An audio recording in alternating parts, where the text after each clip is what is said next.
गांव के पनघट पर 4 औरतें पानी भरने आई। पानी भरते भरते हुए एक दूसरे से बातें करने लगी। चारों के एक एक पुत्र थे। बातों बातों में उन्होंने अपनों पुत्रों के गुणों का बखान करना प्रारंभ कर दिया। पहली औरत बोली, मेरा पुत्र बहुत सुरीली बांसुरी बजाता है। जो भी उसकी बांसुरी सुनता है मंत्रमुग्ध हो जाता है। मैं ऐसा गुणवान पुत्र पाकर बहुत प्रसन्न हूँ। दूसरी औरत बोली, मेरा पुत्र बहुत बड़ा पहलवान है।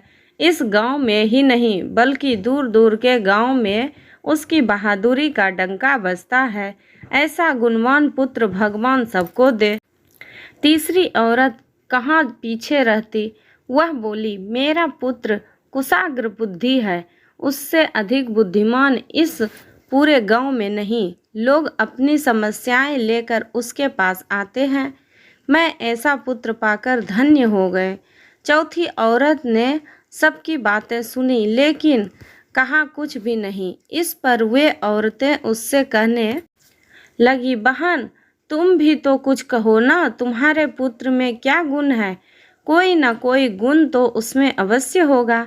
वह औरत बोली, क्या कहूँ बहनों, मेरे पुत्र में तुम्हारे पुत्रों की तरह कोई गुण नहीं है।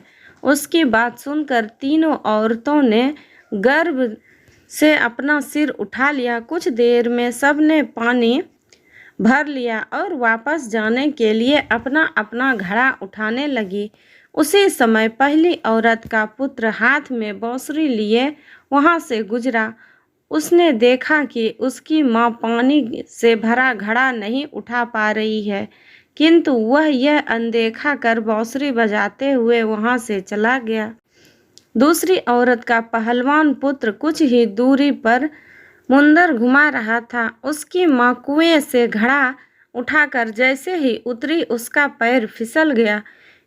किसी प्रकार वह संभल गई, किंतु पहलवान पुत्र अपनी माँ को नजर उठाकर देखने के बाद भी उसके पास नहीं आया और अपनी कसरत में लगा रहा। तीसरी औरत का पुत्र भी वहां से किताब पढ़ते हुए निकला। उसकी माँ ने उससे कहा, पुत्र मैं दोनों हाथों से घड़ा पकड़े हुए हूँ, ये रस्सी जरा मेरे कंधे पर डाल दे।